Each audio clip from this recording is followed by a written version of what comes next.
So we now go on to problem set 2, question number 1, which is a very easy one, the easiest in the whole lesson. They are fill in the blanks. They are what? Fill in the blanks. Now fill in the blank, very nice. One word you answer, or you have, but here it is not fill in the, it is like option, MCQ type. You have to choose the correct option.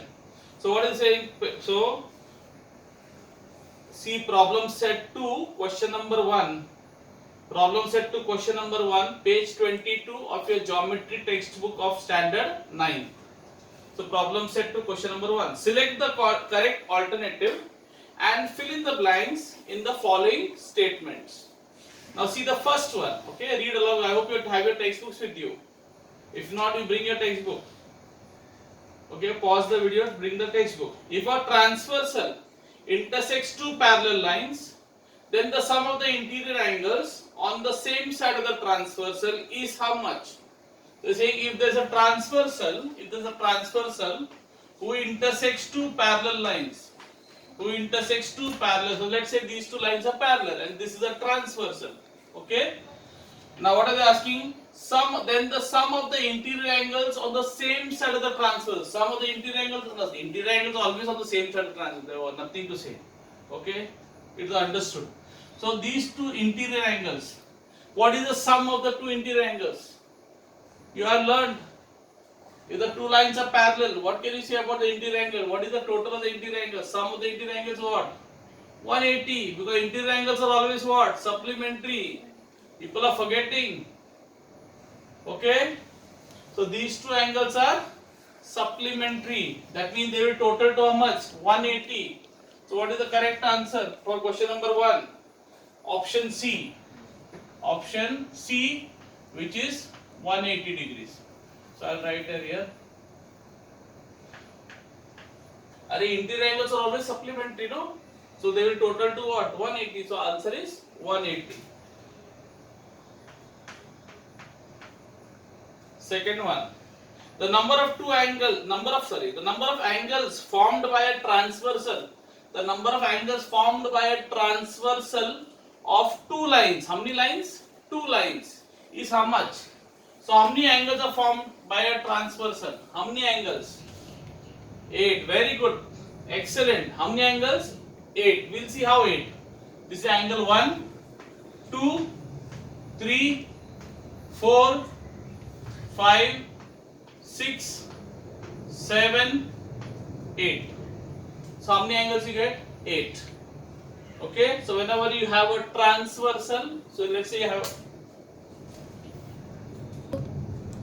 whenever you have a transversal and you have two lines parallel, say L and M, okay, line L and M, you'll always get 8 angles. How many angles? 8. So the option for the answer for question number 2, which is the correct option, which option has got 8? C. Option C. So I'll say option C. The answer is 8. Now what if you have 3 parallel lines? How many angles you'll get? Let's see, there are 3 parallel lines.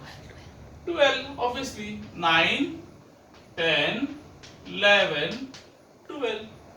So for every extra line, you will get 4 angles extra. Because for every line there are 4 angles, no? There are 4.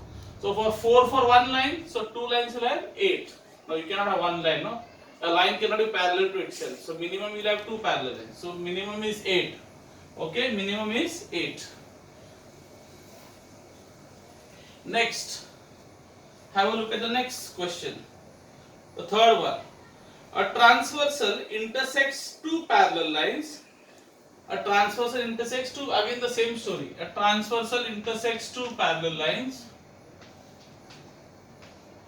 So let's say he is a transversal T and there are two parallel lines, say P and Q. I always write L and M. So for a change I wrote P and Q. Okay. So if the measure, now these two lines are parallel, mind you, they are not coplanar, they are parallel. If the measure of one of the angles is 40, then the measure of the corresponding angle will be how much? Corresponding angles are always what? Congruent. Corresponding angles are congruent. So if measure of one angle is 40, so let's say there is one angle called 40. So what will be the corresponding angle? This angle also will be what? 40. So the answer is 40.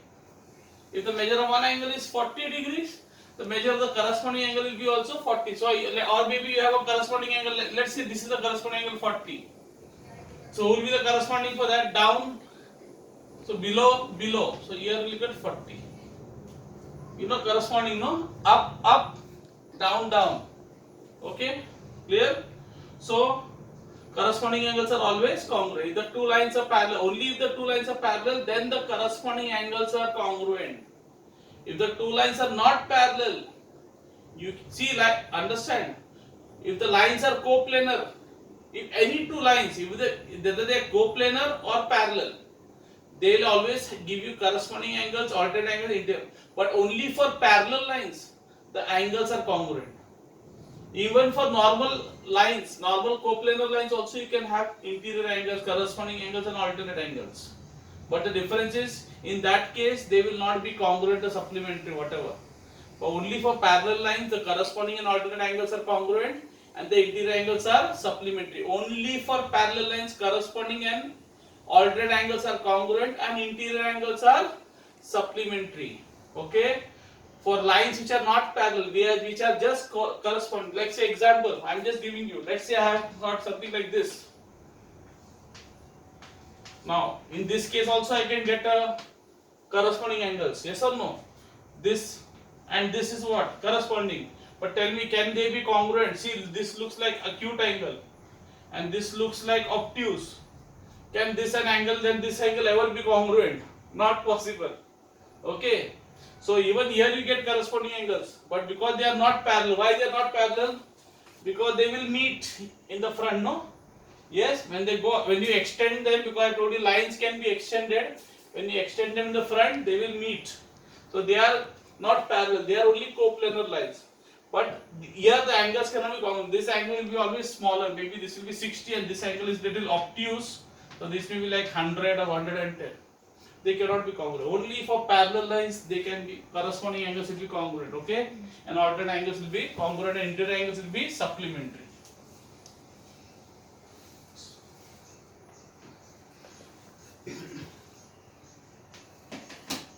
Okay. Next one, the fourth one.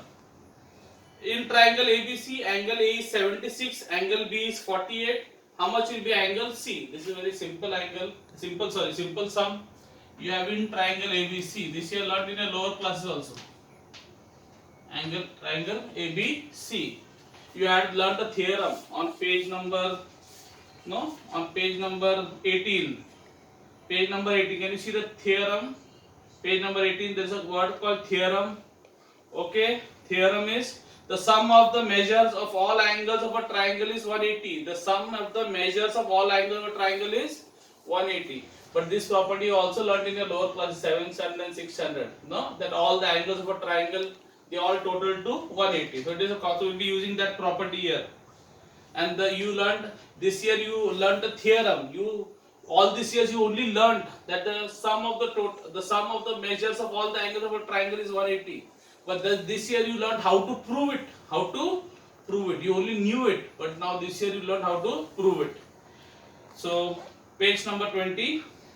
Page number 22. So what is we are going on question number 1. Problem set question number 1. Sum number 4. So sum number 4. Actually, I didn't write the answer for the third one. The answer for the third one was that A, that was 40 degree. Now you go to question number 4. Question number 1. Problem set question number 1. Sum number 4. Sum number 4. So in triangle ABC, angle A is 76. Then angle B is 48. Then they are asking you how much will be angle C.